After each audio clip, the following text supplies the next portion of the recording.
Hey guys, and welcome back to my channel. So as you can tell, I am in a different location today. I am house sitting for my cousin, so this is her dining room. I know the reading rush has been over for a while now. I never did a wrap up of what actually happened, so if anyone cares, here is my reading rush wrap up. So let's just go ahead and get this out of the way. I did not read all 7 books. I managed to read 3.5 books. I'm gonna count as a win. That is more than I usually read that in a month. I usually read about 4 books in a month, so I'm very happy with that result. And so let's just go ahead and talk about the books I did not get to. So the first book I didn't get to is This Savage Song by Victoria Schwab. I'm really disappointed about that, actually. I really want to read this book. Right now it's sitting in my desk at work, just in case I have some time after lunch or any sort of free time that I can get into the story. I just feel like it can't be something I do 5 minutes and leave. I feel like I really have to invest myself in the story. So I'm not sure if that's a very good workbook. Hopefully I get to it soon. The next book I didn't get to is City of Glass. Again, I really want to get into this series, but I just didn't get a chance to get to it during the week. And so, sorry, Allie. I promise I'll read the series. And the final book I didn't get to is P.S. I Still Love You by Jenny Han. I definitely still want to see To All the Boys I Loved Before the movie. The first book just wasn't really that interesting to me, so I'm trying to hype myself up for the second book. And so I just didn't get to it during the week of reading rush. So now let's talk about the books that I did read. So the first book we're going to talk about is The Impossibility of Us by Katy Upperman, because I only read half, a little under half, maybe about half. So I'm not going to be able to talk about this book in full yet because I still have quite a good chunk to go. I expected this book to be written in verse, as that's what I had heard about it. So when I started the story and it wasn't, I was definitely thrown off by that. However, it is partially written in verse, which is a very interesting take. So the parts of the story told from Elise's point of view are written in normal dialogue. The parts of the story, and I don't know if I'm saying his name right, but written from Maddie's point of view, are written in verse. I was definitely very surprised by this book. It tackles a lot of controversial topics. It also has Muslim representation, and I love it. So far, as I said, I'm about halfway through. I'm very intrigued, and I can't wait to finish. So the books I fully read during the reading rush week, the first one is If My Body Could Speak by Blythe Baird. I gave this book 4 out of 5 stars. I absolutely loved it. Blythe is one of my favorite slam poets. I think in the last video I said slam poetress because I couldn't think of the word. But she's one of my favorite slam poets. And I just love this story. So would 10 out of 10 recommend. The only reason I gave it 4 out of 5 stars is because of a particular poetry style that she uses sometimes throughout the book. It kind of looks like this, if you can see it. It's just like a big block of text with slashes between. And I have a really hard time getting into that style of poetry. So that's the only reason I gave it 4 out of 5 stars, is some of the poems I just couldn't get into. But other than that, I really, really loved it. In case you've never heard of Blythe, she is a slam poet who tackles topics of mental health. This book deals with feminism, eating disorder, family trauma, just things like that. And I really love the back, so I'm going to read it. It says, "Remember, you did the best you could in the situation you were in with the materials that you had." And I absolutely love that. The next book I read is 10 Things I Can See From Here by Carrie. This fulfilled the prompt of reading a book with 5 or more words in the title. And I haven't even talked about the prompts for the other books, so I will definitely go back and do that. But as far as this book, I had a really hard time with it. And let me explain why. So first off, I like the anxiety rep. I think, mental health in books is really important. And so I liked the anxiety rep. What I didn't like is the anti-medication stance. I understand that medication is not for everyone, and I understand that some people have very strong opinions. However, this was very anti-medication, deal with it holistically kind of stance, and that just really bugged me. It hit me in the wrong way.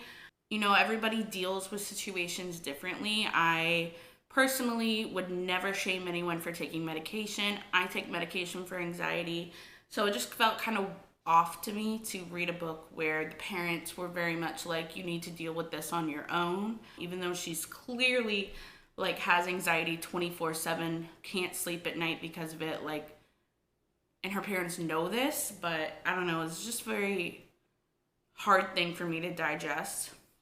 It was also hard because her father was a drug addict and very much still a drug addict, and her mother knew this when sending her to live with him for the summer. And when the main character was like telling her mom like things aren't good, her mom was like, you gotta deal with it the best you can. And I'm like, what? Like, her dad is a full-on drug addict with 2 children and now his teenage daughter, and his wife is just like turning a blind eye because she's got other things to deal with. It was a lot. At the end of the day, it was a lot for one story, and a lot of topics were introduced. I don't think all of them were fleshed out the way that they should have been. I think the fact that her dad was actively on drugs was very brushed over at the end of the story to neatly tie things up. I struggle with my rating for this book. Obviously, it has mental health rep, so I want to give it a good rating. However, the mental health rep I felt like was very meh. So I don't have a solid rating for this book yet. I don't also usually share my ratings like anywhere like Goodreads or any sort of website. I just keep them for myself anyways. But I like to say them in case anyone kind of cares. But I don't have a rating for this book yet. And then to just kind of go back, this book fulfilled the prompt of reading a book with purple on the cover. And this book fulfilled the prompt of reading a story in the same place, which I chose my bed. So every night before bed, I would read a little bit of the story. And the final book I read through the reading rush of readathon was Arrowheart by Rebecca Skye. The main character in this one, her name is actually Rachel, and that kind of threw me for a second. I think I knew that before, but I'd forgotten it. So going into the story, and she was referred to as Rach, and most people don't call me Rach. I don't particularly love the nickname. As with every nickname, there's certain people in my life who do call me that, and I'm okay with it, but most of the time, like, Rach is a weird nickname to me. So when they were like, Rach, I was like, oh, what? What's happening? But yeah, that was definitely a twist I did not expect. But other than that, I really loved the story. I loved the Greek mythology in here. Growing up, that's why I loved the Percy Jackson series. I loved the Greek mythology. So reading this definitely brought some of those areas back up. I'm not a huge fan of insta-love, but I knew going in, like, the whole book is about insta-love. So I tried to put that aside as I was reading and kind of let my disbelief suspend.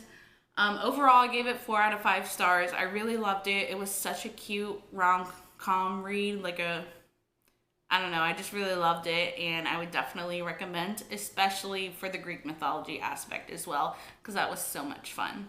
And it ended on a cliffhanger, and the next book, I just got it, actually not just anywhere, maybe a month ago, so I am super excited to dive into Heartstruck. And that is all for my reading rush video. If you like this video, please sure to give it a thumbs up.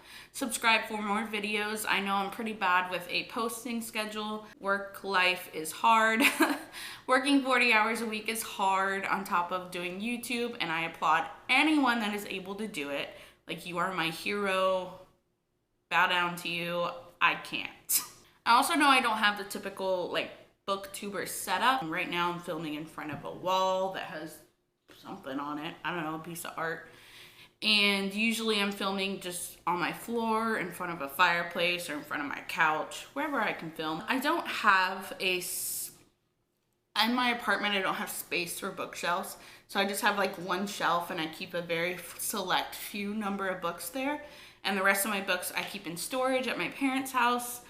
And so I switch the books out as I read them, and it's a system that works for now until I have my own space. And my parents are very lenient in allowing me to keep all of my extra stuff at their house.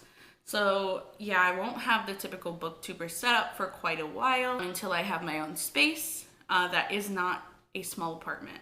But for now, this will have to do. I probably won't film here ever again. My cousin just sold this house, so she's leaving, I'm leaving, is what it is. But I kind of like this wall. Like, I like having a blank wall behind me, even though you can see a little bit of the art. But I think that's a fun thing. I just don't have a blank wall I can film in front of. But yeah, that's kind of where I am right now. I'm in a weird, like, mid part of my life where, like, I moved out of my parents' house, but I don't have enough, like, space to bring all my stuff with me. So, you know, we're just working through it. I really enjoy making these YouTube videos in my spare time. And I'm so thankful for everyone that has stuck around on my channel for all these years of me uploading and then stopping and then uploading and then inconsistently uploading. Life is just kind of crazy, but I am so thankful for everyone who's still here. Thank you so much. And again, I will see you guys on my next video. Bye. I opened the window for a light and now there's people walking by and that's really awkward. Chill.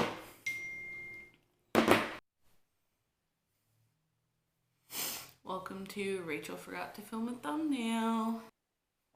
One of those should work.